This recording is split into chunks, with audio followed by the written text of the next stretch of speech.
Welcome to the Fireside podcast, and I'm your host, Adam Bowcutt, and I'm excited to introduce today's special guest, Dr. Craig Wright, Chief Scientist at nChain, among many other talents. So Craig, how's England? Stupidly locked down. Yeah, still there. There's a lot of things. Few things happening in the world at the moment. I'm in Brisbane, Australia, which I understand you're quite familiar with that place, aren't you? I was born there and raised, so yes. There you go. Yeah, so stupidly locked down. Are there anything sort of any progress at the moment? Because in Australia it's starting to ease off a bit. It's not too bad. No, I think the whole thing was an insane sort of power grab. But anyway. We had more deaths in 2008, and no one remembers that. Yeah, so there's so you're thinking that briefly. What's your thoughts on that? Deeper thoughts on that, as in, so you think it was a stupid decision to do that, or what?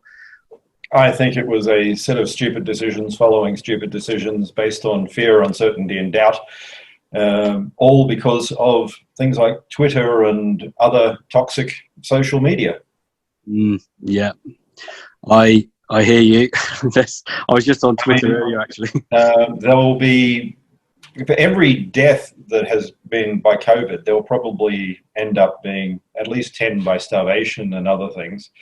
Right now, we're already talking about the rise of poverty again in different areas of the world. Nobody's looking at the democratic capture of anti-democratic capture of certain governments.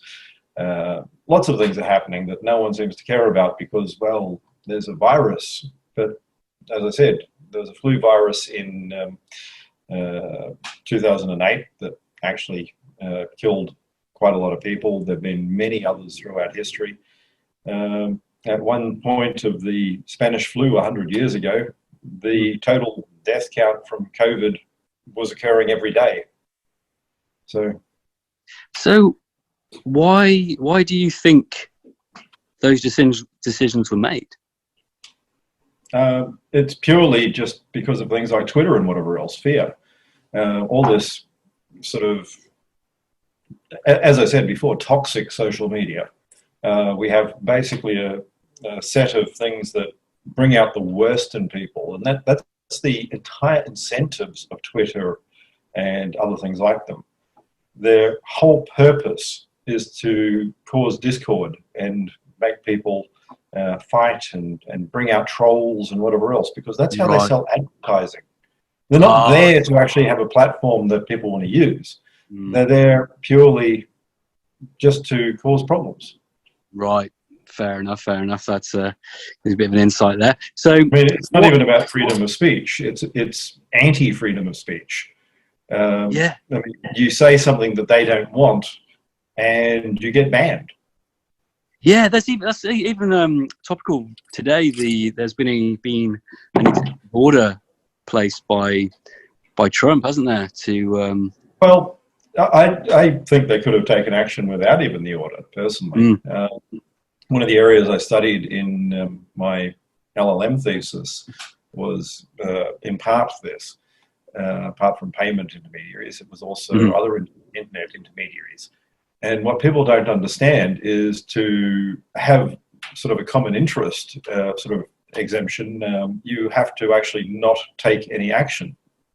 You can't sit there and sway people or anything like this. You have to have an open forum.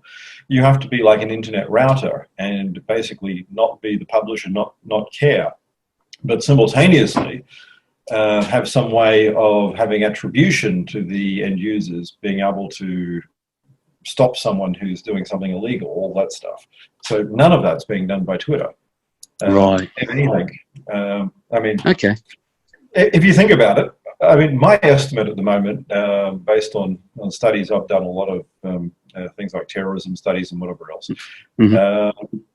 I think 30% of Twitter's income is right now from funding terrorism, which comes from indoctrinating people,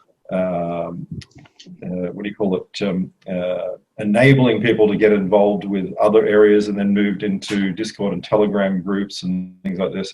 The promotion of false information, allowing funding to go through. You then move into criminal groups, spammers, all these other things. And what we have is this large, effectively evil empire, promoting every sort of bad thing in society. If there's something bad, then Twitter's a gateway to it.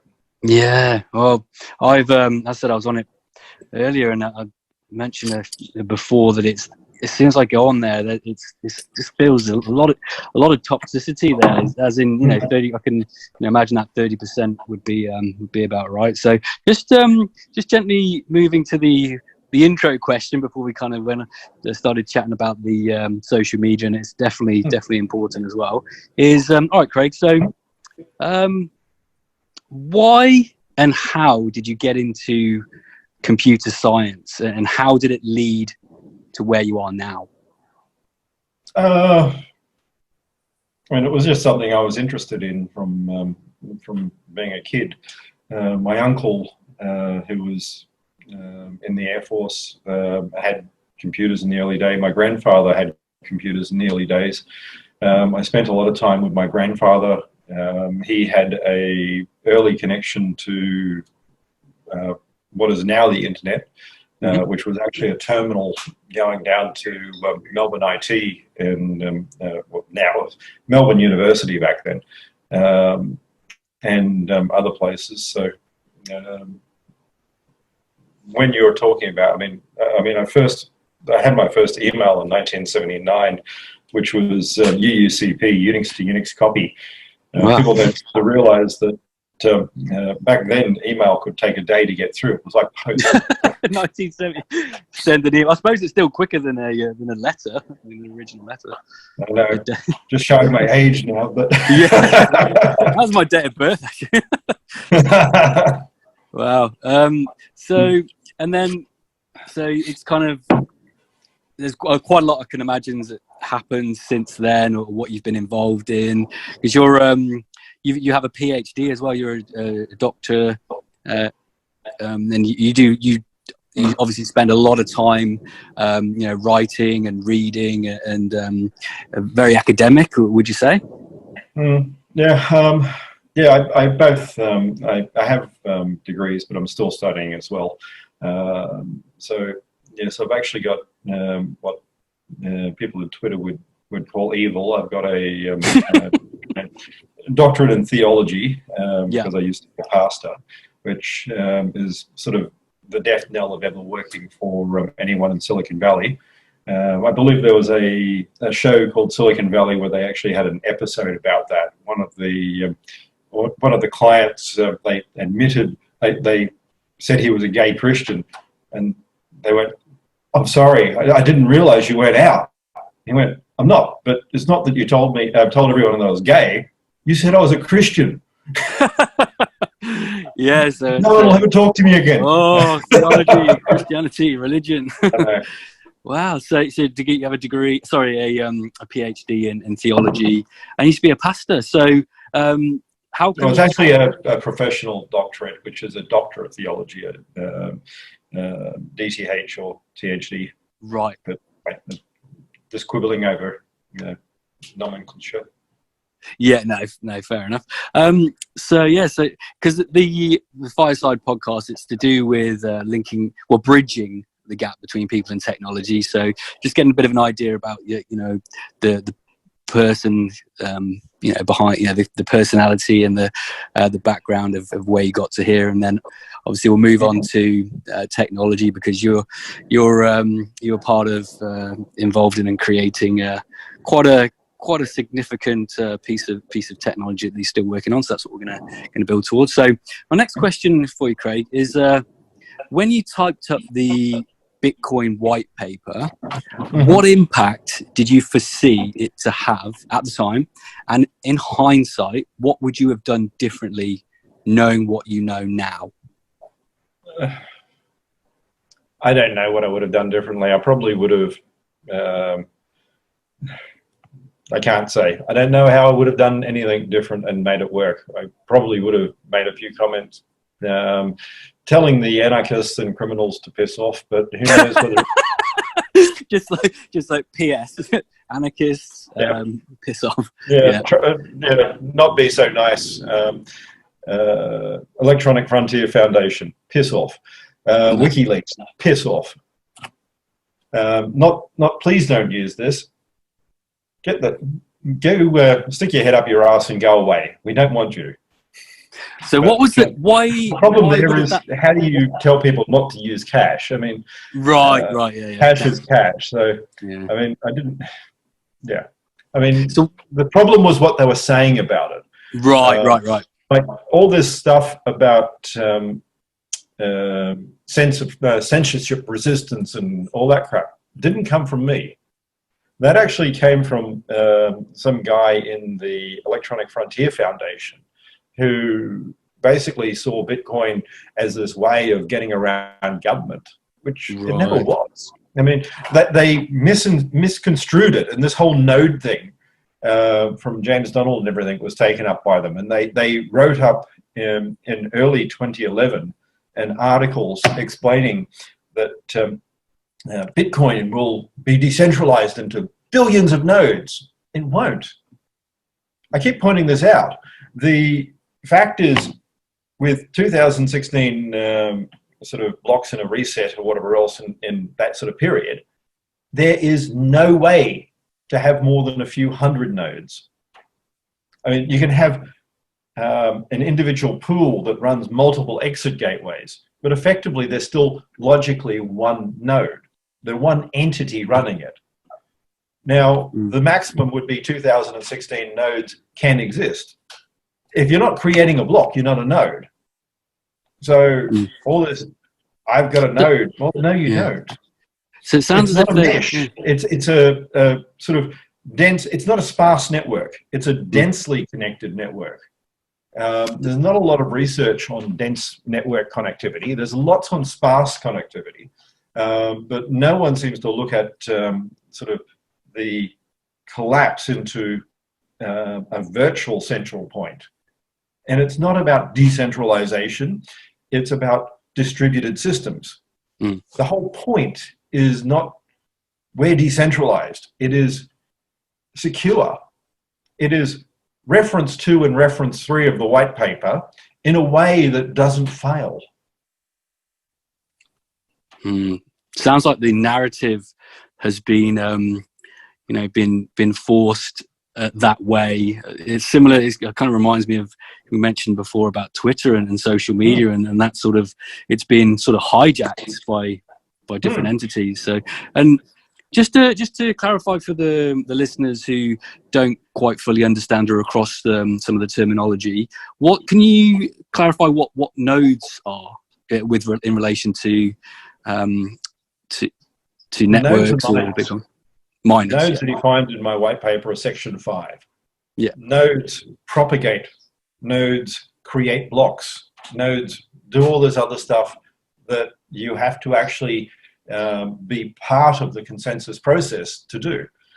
There's no, I'm a node because I forward blocks. You don't. Basically, the miners are all densely connected. So if we take, right at the moment, BTC even has a total of 32 nodes maximum in the last year. Most of those come and go. So even if we give them the higher end, 32, your Raspberry Pis aren't. The connectivity from 2 hops is for each of the blocks that they're doing is done in under 80 milliseconds plus geographic time. Now, effectively what this means is your Raspberry Pi node, who has an average sort of block validation and distribution time of around 120 milliseconds, has no say. Basically what happens is you're sending blocks to other Raspberry Pis. But so what? Because if you think about it, the only way to vote, inverted commas, which is not voting on rules, it's voting on enforcement. That's the last sentence of the white paper, enforcement. Enforcement isn't changing rules. You don't want policemen changing rules. You want them forcing.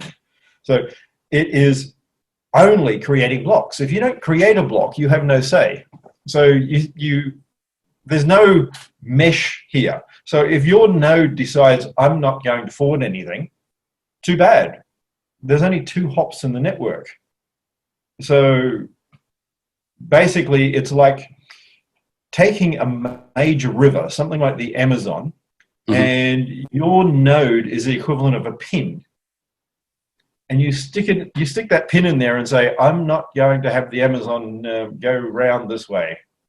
And the Amazon gotcha. Yeah. It's not much impact. Just keeps going the same direction. Yeah. Nothing practically at all.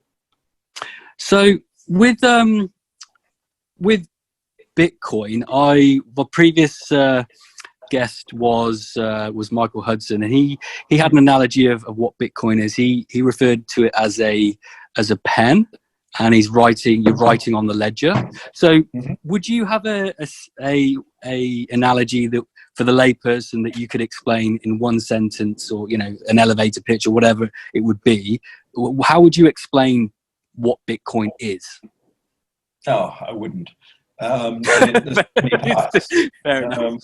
I mean, the blockchain itself is a distributed ledger. Now, what that means is you have a small number of nodes that create the ledger. This isn't so that the rules are decentralized and can't be controlled. It's so that and it mentions this, if one entity has a problem, goes bankrupt, disappears, gets hacked, the others keep going. If one seeks to be criminal in nature, is captured by hackers, whatever else, the rest keep going. So that's the whole point. You can't, if you attack a single entity, it's easy, but attacking all 32 BTC nodes even is difficult. So that's what it's really about. Okay. And then the validation is that it's public. So not everything needs to be validated. All you need to do is validate your own transactions, and then watch the hash header, the block header that gets sent around the network. Now, effectively, it's a digital cash system built on a commodity property format. So you hold your tokens. There's none of this tokens are on the blockchain. Tokens are registered on the blockchain. The blockchain is just like, imagine the old days where you had a paper journal. And you had to enter things, and you couldn't scribble it out. Why did people have paper journals? Because you can't easily scribble them out. You had to use pen, because pencil you could change. But if you try and change it, you have to change everything. So those who haven't done accounting, what they'll realize is in double entry bookkeeping, you keep adding up the totals. Now, that means if you change a page, you have to change something on a page. You have to change all the other bits too. It's not just one little change and everything is okay. Right. You have to make lots of alterations, and that becomes easy to detect. So someone manipulating with these. But in paper journals, even now in Wright-only media, like Wright once read many media, as every single Fortune 500 company in America uses for their accounting, you have the ability to change records. It's called appending. So blockchains work that way. You don't alter by going back and redoing all the thing. But the same as you never altered a ledger. You don't go back and rewrite all the ledgers. What you do is you append. And everyone runs around not thinking that there is no encryption in Bitcoin. It is clear text and public for a reason. If it was encrypted, you would not be able to do this. If you could not view the values, this is why all these silly things by the want-to-be criminals out there, Minwimble and things like that keep coming up. This idea of encrypting all the data so that you can't see it. Their thing is, we want a system that criminals can use. Well, that's not Bitcoin. Bitcoin enables all the balances, all the amounts to be taken at every point. So the way I would describe Bitcoin is, imagine each individual token as a grain of rice. There are indivisible fungible tokens that are Bitcoin. Each Bitcoin as a unit is 100 million indivisible virtual grains of rice. Mm-hmm. If you can't go to fractional Bitcoin, there's no such thing. It's like there's no fractional grain of rice. You own a grain of rice. You don't own a quarter of a grain of rice. Right, yeah. So, yeah, it's not rice powder. It's a different product then. So they get put into virtual envelopes. Those virtual envelopes are called UTXOs, unspent outputs. Each envelope can only be used once. An address is the equivalent of a post box. So you can have many envelopes, many UTXOs in your post box. If you want to get the tokens out, you have to rip open the envelope and it can never be used again. When you do that, you can give one or more envelopes to another person, pouring them into their envelopes, and effectively then putting them into be registered. And the registration would be equivalent to what we have in England and Australia as a DX, document exchange, where it's a registered post, effectively. And there's a ledger of all the transactions. Now, this concept actually goes back to right into the sort of 2nd century of Rome and earlier. There's something called commixtico. So following and tracing of mixtures, etc., for money and other goods. And the law is old. But people are trying to not get everyone to look at that. Why? Because that would allow them to, not allow them to have their false narratives. So things like they say about signing with Bitcoin. You don't sign with Bitcoin unless you've got an identity. Identity is firewalled. If you read the white paper, I do have it in there. I mentioned that identity is firewalled off. So it's not stored publicly, but that doesn't mean it doesn't exist. You can create hierarchical subkeys that can provably link to, say, a PKI or other type identity. So when you sign and identities are exchanged, for instance, something that could be done in the original version of Bitcoin, where I talked about IP to IP transfer, where I would connect directly to your wallet, your software, and we would exchange. And there would be off-chain exchanges as well. We could send messages, invoices, update information. All of that then allows us to exchange identity. Because all this cash is anonymous. No, it's not. Small amounts of cash are very pseudonymous. If you buy something for $200, it is, no one cares. If you buy something for $1,000, you're required to have a transaction record. If you buy something for over $5,000, there must be at least US, euros in France. It varies. The amounts vary, of course, depending on the country. But US $5,000 in many places, statute of frauds for personal chattels, property. That will mean you have to have a documentation of all of the exchange. It doesn't matter whether you do it in cash or in biscuits or rice or whatever else. And funding regulations don't matter. So interesting case, Arthur Badowski, Liberty Reserve case in 2017, the appeal. He argued we're a cryptocurrency. And the judge said it doesn't matter, it's funding. And funding described everything, whether it was currency, whether it was diamonds, gold, or watches even was one of the quote from the judges. So if you could pay someone in Rolexes, it's still funding. Funding. So there's no need. I mean, everyone's going, but Bitcoin's different. Bitcoin's not different. Bitcoin is funding. Full stop. So when you exchange these things, if you want to digitally sign a message, if you want to do something, here's lesson 1. You can't do anonymous identity. There's no such thing. Yeah, it's oxymoron. It doesn't make sense. So the definition of signature is defined. This is going back hundreds of years in law. You cannot sign something anonymously. When you put an X on a page, the origin of that being actually a Christian symbol of I'm agreeing. Not that I couldn't write my name or anything like that. Many of the people were fully literate.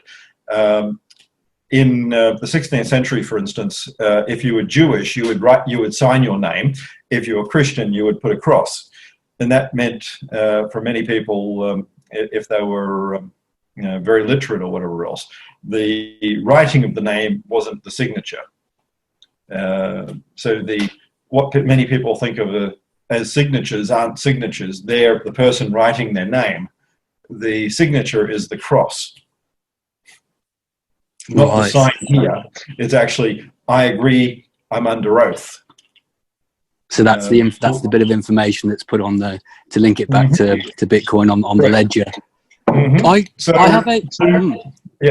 to then sign, you need to have your name and identity. So this is something people are not talking about at the moment. So that you can use a digital signature algorithm without creating a signature. Running a digital signature algorithm doesn't create a signature. Having an identity does.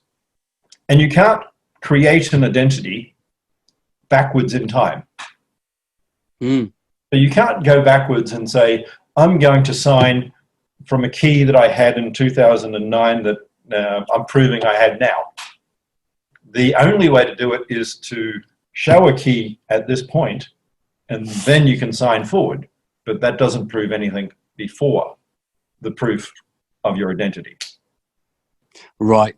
So I've retrospective. I've got a couple of questions from the audience that does relate to this, and for people that are listening who they're still getting to terms with trying to understand it, because it is a journey that quite a few of us are on, myself included, and this might help to clarify the descriptions of Bitcoin as well. So from John Pitts, he has said, and this relates back to UTXO when you mentioned that, is what is the least amount of Satoshis a UTXO can be to have, say, 10 gigabytes of data attached to it via op push data? Would nodes be able to prune the data so long as you paid the agreed fee and didn't spend the UTXO? Well, one, nodes can do whatever they want. If you make an agreement with the node to keep data, that's one thing. Pruning is part of Bitcoin, so that's part of it. If you have an unspent UTXO, then it's an unspent UTXO. You have to incorporate sort of the payment to the miners, but that can be separate. So the UTXO could have one Satoshi in theory, apart from dust limit that needs to be removed eventually. That one Satoshi. That's a grain of rice, just to clarify. Yeah. Sorry? So one Satoshi is a grain of rice? Yeah, one grain of rice. But it will cost you more than 1 grain of rice to save that 1 grain of rice. So if you've got a large amount of data, it might cost you, say, 100,000 grains of rice to save that 1 grain of rice that is in a very big bag with other things. Right, okay. I mean, effectively what you're talking about is, I've got a grain of rice in an envelope, but this envelope also has a car in it. And I want to save my envelope with the car and the grain of rice, referencing the grain of rice. And, well, someone's going to charge you a lot more because the car weighs a lot more than the grain of rice. Right, so it's connected together. It's part of the same transaction. This is what people don't get. So you can send a small transaction and pay miner fees, and the miner fees might end up being more than the transaction that you're saving. Right, okay.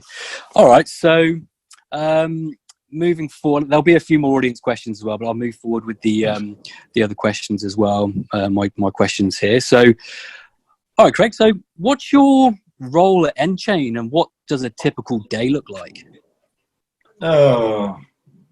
My role at nChain is chief scientist, and I don't know what a typical day is. I mean, I study. It probably isn't one when you're building Bitcoin BSV. Well, at the moment, a typical day doesn't involve travel anymore, so of course, yeah, a lot more gardening at the end. Nice. English country garden, is it? No, fairly much. Wife does the flowers, I do the vegetables. Nice. Excellent. So a lot of study, a lot of writing, a lot of study. Yeah, because even from speaking to you, and I remember, I'm glad I actually got to meet you in person in London. That's when the first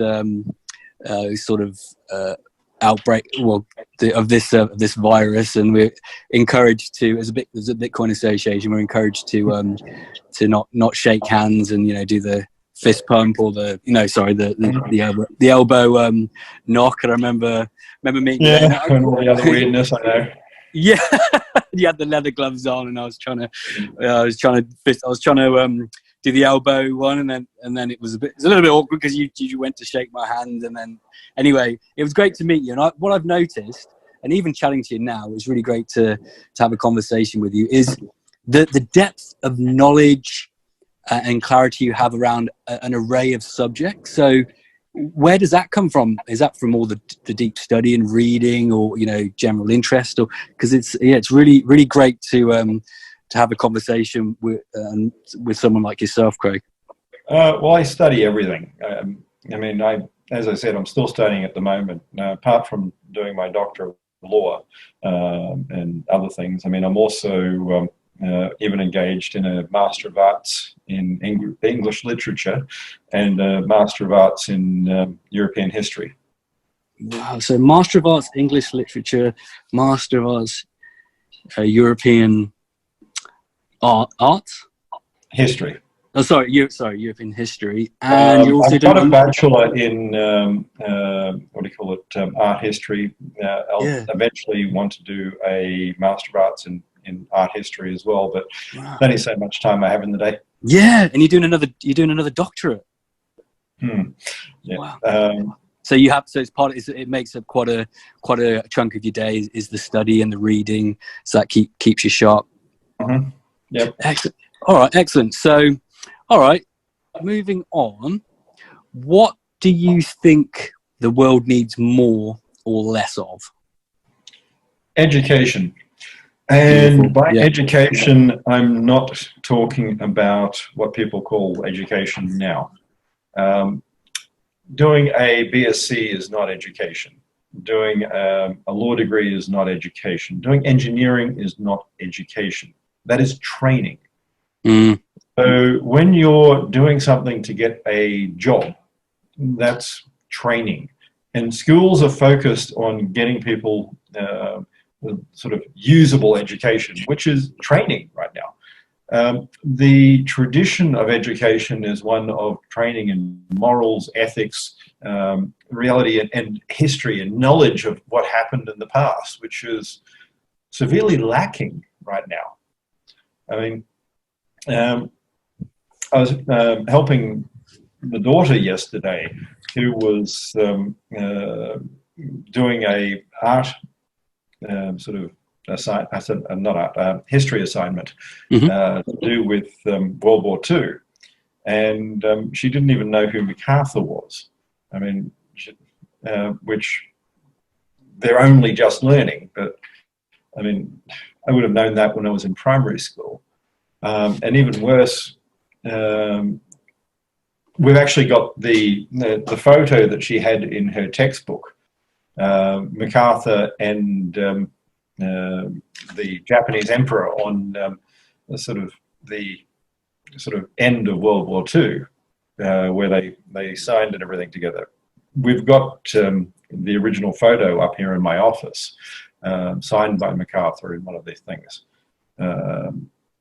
which I pointed out to her. I've showed you that, and she went, Yeah, and I mean, we don't encourage the interest that used to be there. Yeah, why do you think that is? We don't. Well, a number of years ago, Reverend Jesse Jackson started a whole lot of BS about sort of education in the US, and many things have changed, and we're now focusing on things that are totally useless. Now, one of the attacks against education has been this, that sort of classical education is really about old dead white men. But one of the things I'd like to point out is some of these people that they call old dead white men include Sophia. She was a famous erotic poet, Greek, from the island of Lesbos. And she was a lesbian, female, and then Augustine, as in St. Augustine, he was actually from Ethiopia/Libya. So not exactly what you'd call an old dead. There's a lot of people who aren't old dead white men. I mean, some of them are female, some of them are from Nubia, African areas, from other areas in Europe.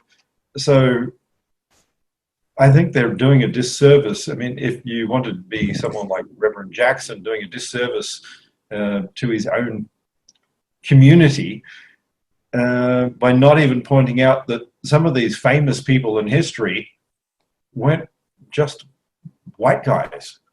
I mean, that's one of the things people really don't get, is that Rome was a melting pot. It had people from all over different areas. There are a lot of people with, people don't realize, but there are people with African descent in England here that have ancestry going back over 2,000, or about 2,000 years now. There were African troops went over with Caesar and stayed. Well, basically they went back to Gaul, and then when Hadrian came, they ended up staying. And there are people with African ancestry who have been in England longer than either the Saxons or the Normans. Well, so again, it seems like there's a narrative that affects how people absorb history or information that's there. Here's something. I mean, we talk about Anglo-Saxon England, but if your ancestry is sort of sub-Saharan African, from going back to a Nubian origin, sort of south of Egypt, and you came over around 79 AD and then stayed, then you actually have a longer British history and ancestry than the Saxons, who only came between 600 and 800 AD and then sort of populated until around 1000. Or the Normans, who came, of course, Battle of Hastings, etc., around the turn of the millennium. So you have 1,000 years more history than the Norman sort of conquest. But is that ever mentioned? I mean, so that's not even a white guy. That means there are people with African ancestry who have been here in England longer than the Anglo-Saxons.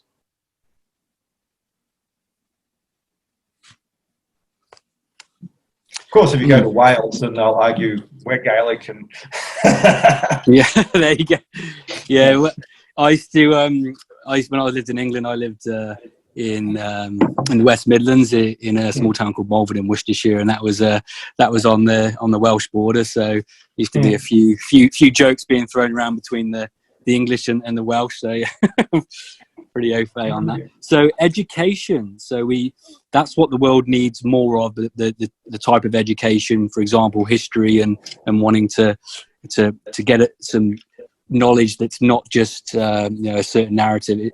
Would you say practically everything that we see as a current problem is something that seems to have been with us before? Say the technology is different. So what? Technology doesn't change humanity. Contrary to what some people will try and tell you, which is really a control thing, there's no code is law. Code doesn't do anything. Code just does what people say it does.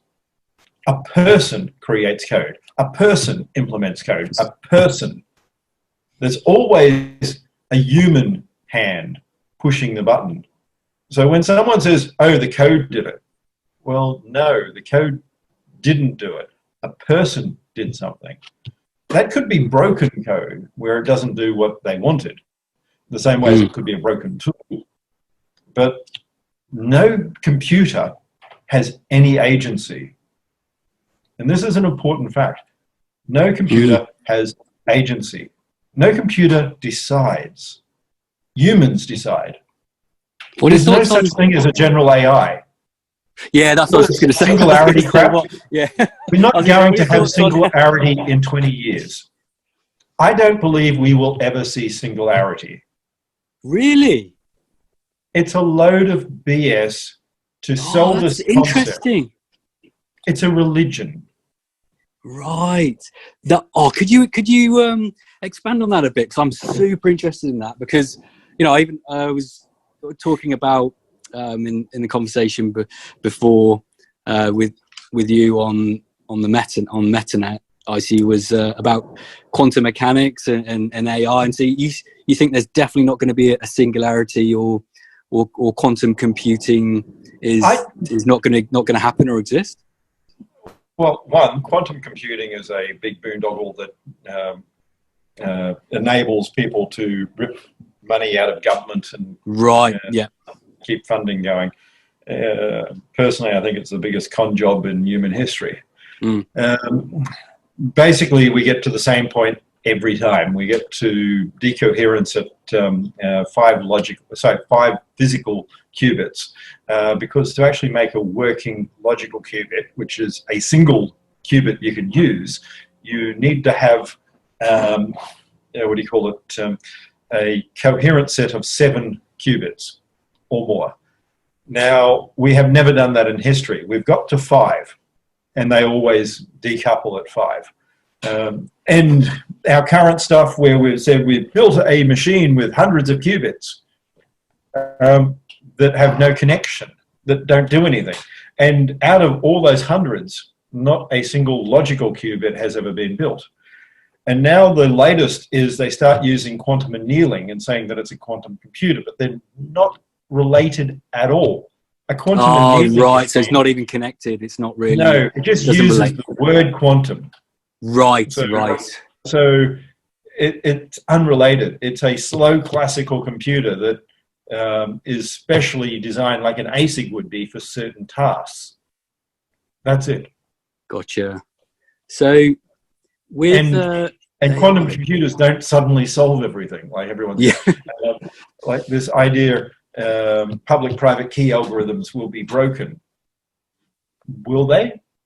So I wrote a paper analyzing some of that and the number of qubits and all the rest, and there's no Moore's law type thing in any of the proposed solutions for quantum computing.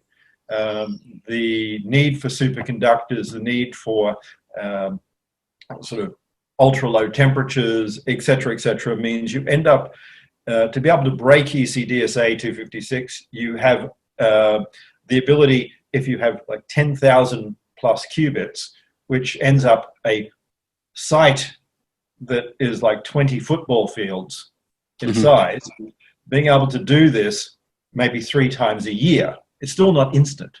So you can solve 3 keys a year with this hypothetical $100 billion machine. Think about that. Using masses of energy. Yeah, and it's probably not very good for the environment either. It's another problem. It doesn't even exist, but that's the hypothetical people are talking about.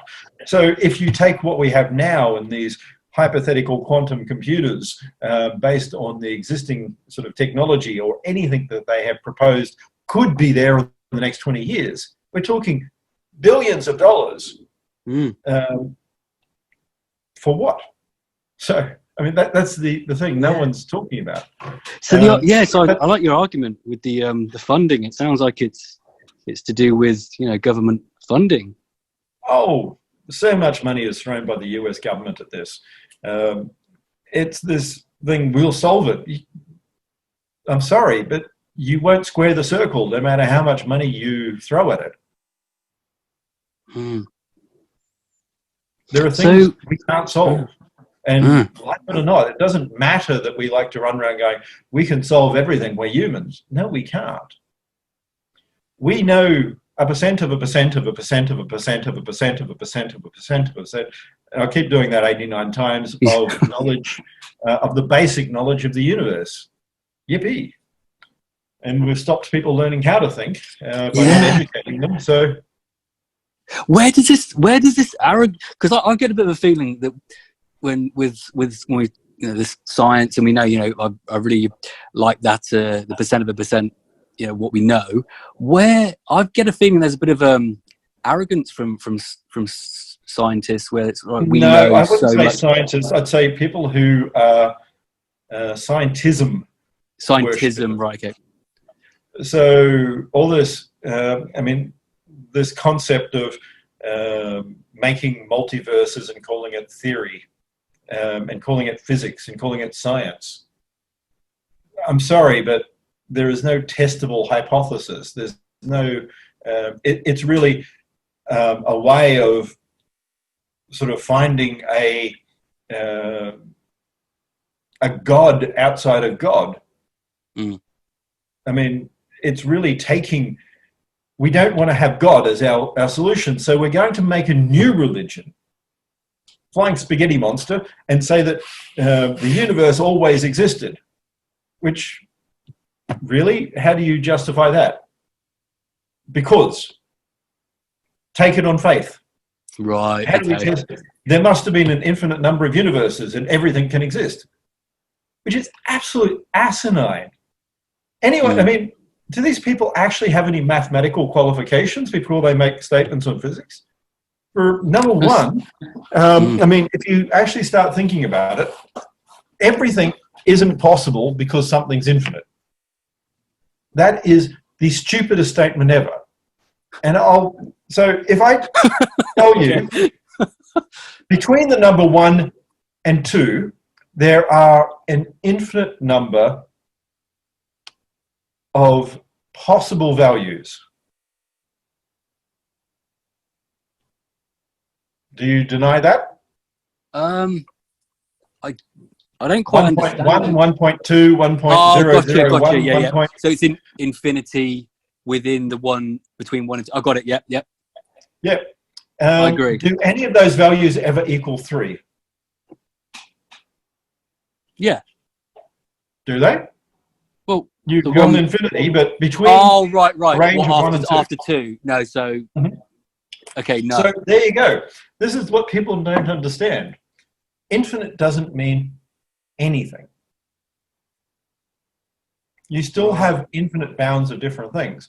And the mathematics is really complex. And a lot of physics collapses into singularities because singularities for the difficulty in math is simpler than the alternative, which is to work out the non-singularity mathematics.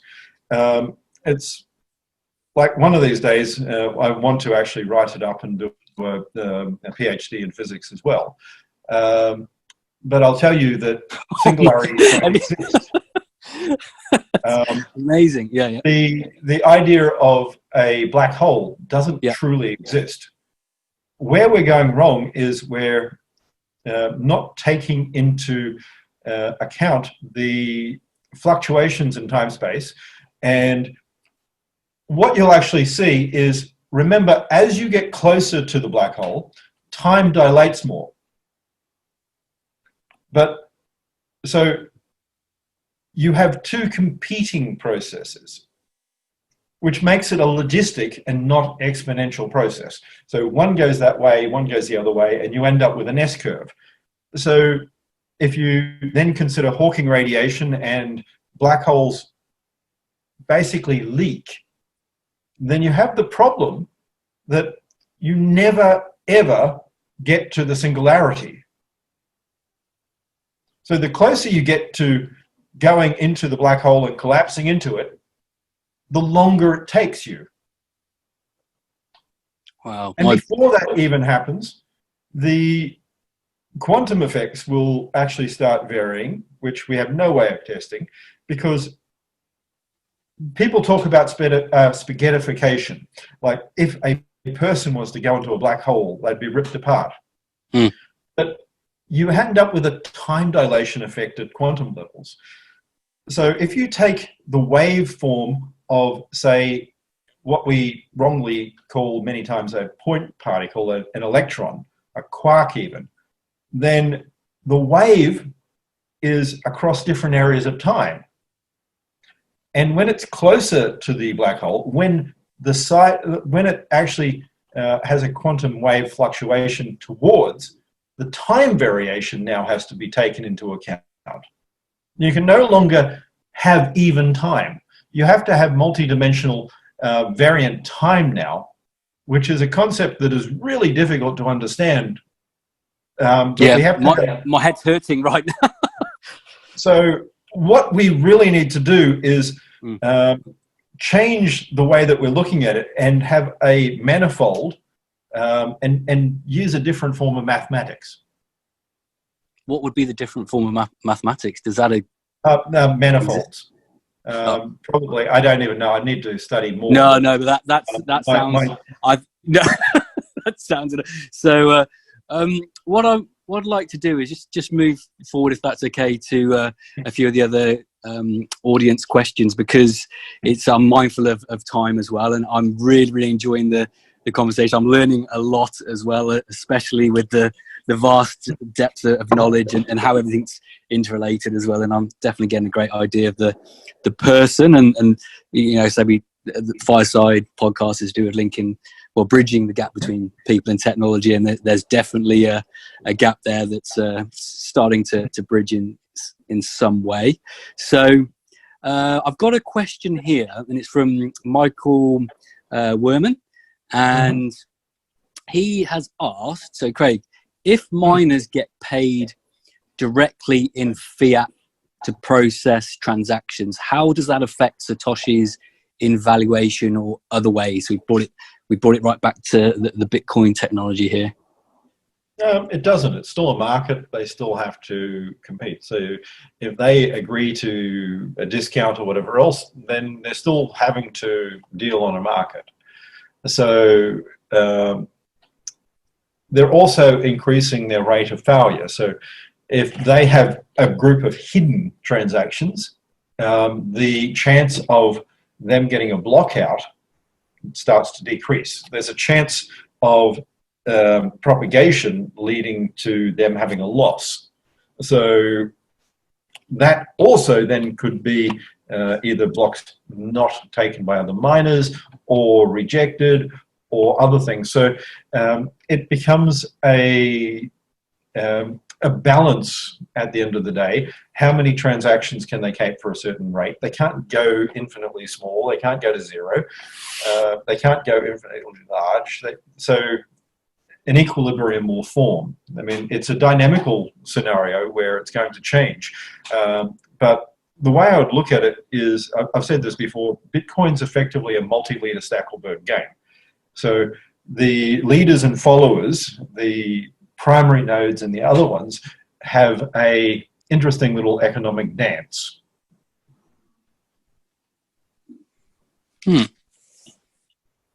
Okay, so moving forward to the next question here, and I appreciate you answering these audience questions, is from Rita AM from Twitter, from that space there. With all the experience and knowledge you have regarding economics, hackers, pedos, trafficking, etc., do you believe BTC is being run by the deep state cabal, and will the monetary system be going back to gold standard? If so, how will this affect Bitcoin? And that was in verbatim. No, I don't believe anyone's going to go back to a gold standard. I don't believe government will allow that. There's too much power in being able to control money. I don't believe it's a deep state thing. I don't think you need to have leadership of stupidity. I think stupidity naturally evolves. Yeah.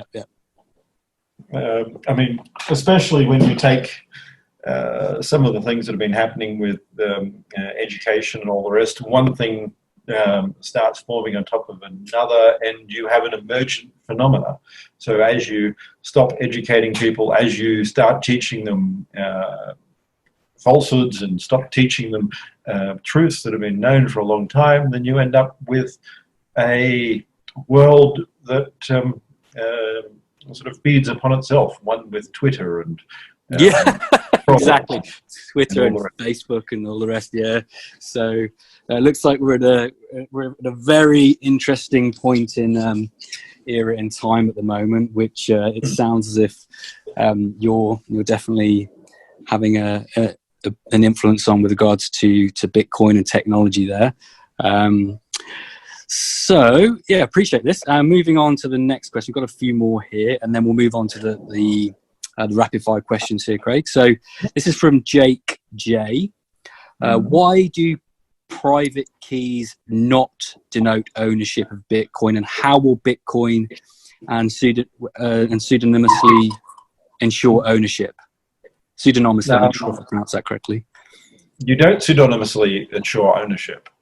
You ensure ownership by keeping records. A key is nothing to do with property. A key is basically the thing that the seal on the envelope. It's how you record information. The Bitcoin is the virtual tokens, the virtual grains of rice inside the UTXO. Mm-hmm. So they're totally different things. Bitcoin's not stored on the blockchain. Bitcoin is something individuals hold.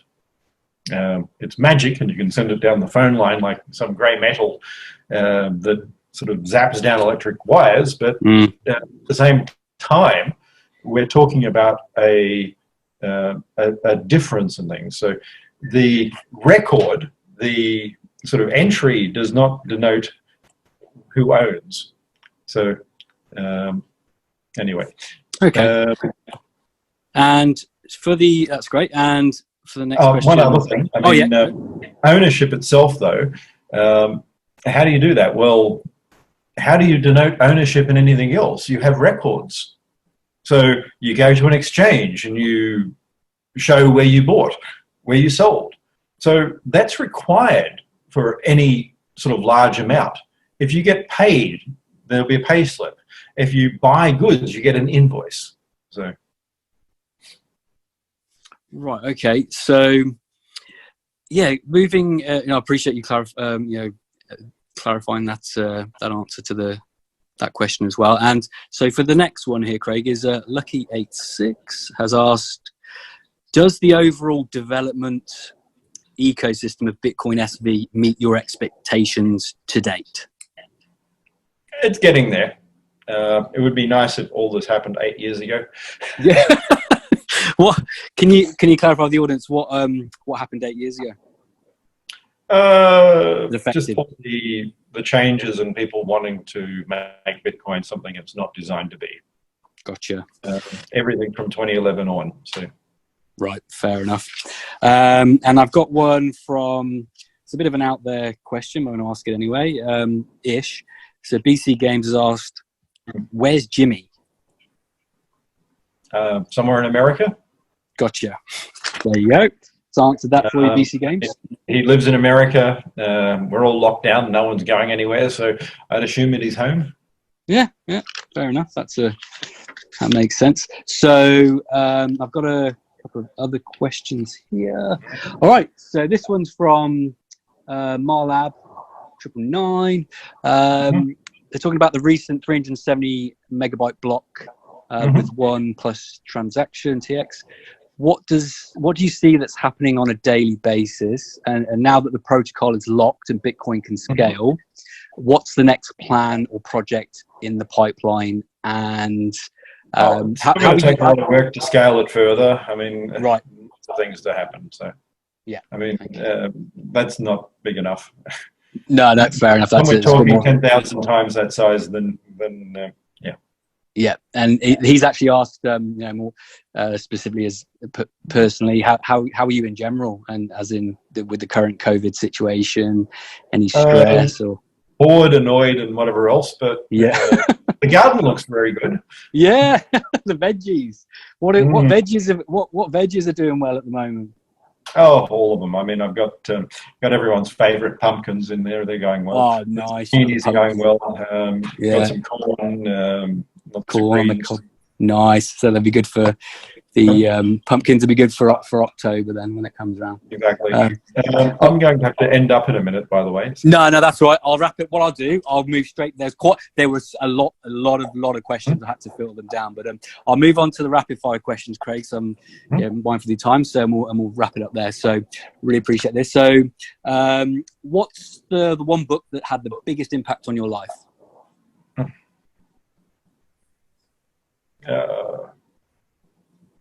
I don't know if I'd say one book. Too many. Too many. No, that's right. And then, what's your favourite quote or motto?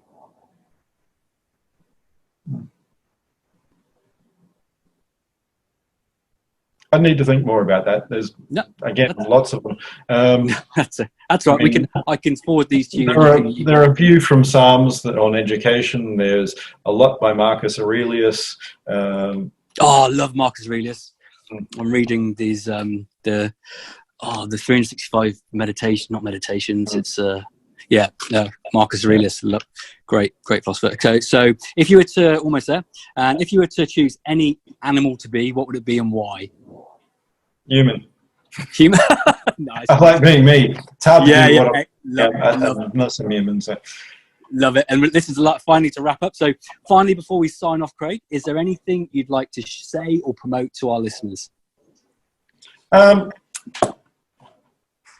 guess what I'd say is don't take the sort of quick road. Always take the long road, the hard road, the one that actually helps you build something.